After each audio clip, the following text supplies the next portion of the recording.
मुख्य प्रवेशद्वाराच्या डाव्या बाजूला असलेली ही यमुना नदीचे शिल्प. आता यमुना नदीच्या शिल्पाबद्दल जाणून घेऊया. यमुना नदी कशी आहे?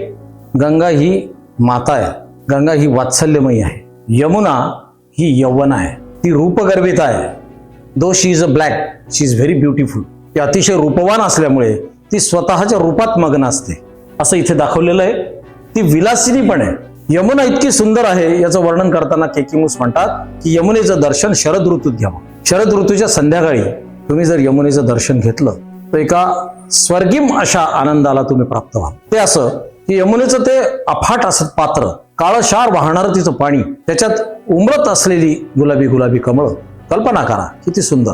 आणि शरदाचं चांदणं जेव्हा आकाशात लुकलुकायला लागतं त्यावेळेस त्या चांदण्याचा सडा त्या पात्रात पडतो आणि ती कमळं जणू त्या चांदण्यांच्या मिलनासाठीच उमलतायत असं आपल्याला भासमान होतं. एवढी ती सुंदर आहे, भक्ताला तिचा कोणताही लाभ नाही. भक्त तिच्याकडे बघतच राहतात, तिच्या सौंदर्याचं अवलोकन करत राहतात, तिचं सौंदर्य पाहत राहतात.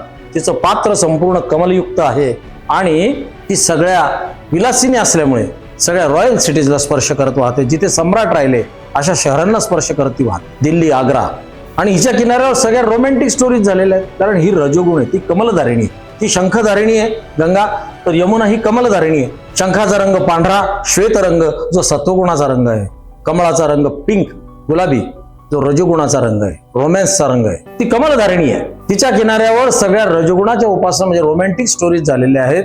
ती इतकी सुंदर आहे की भगवान श्रीकृष्ण तिच्या प्रेमात पडले, तिच्या सौंदर्याच्या प्रेमात पडले स्वतः आणि त्यांनी यमुनेच्या किनारीच रासक्रीडा केल्या म्हणजे रजोगुणाची उपासना केली. शहाजहान मुमताजची प्रणयकथा यमुनेच्या किनारी बहरली. तिथे ताजमहाल उभा आहे त्यांच्या प्रणयाचं प्रतीक. असं केकिमुस म्हणायचे की यमुना ही रूपगर्विता, यौवना, विलासिनी, अत्यंत रूपवान अशी ही रजोगुणाचा पुरस्कार करणारी, तुमच्या चराचरातल्या रजोगुणाची वृद्धी करणारी, या सृष्टीतल्या रजोगुणाची वृद्धी करणारी ही यमुना राम सुतारांनी 1957 मध्ये इथे मूस साहेबांच्या या कलादालनासाठी साकारलेली आहे.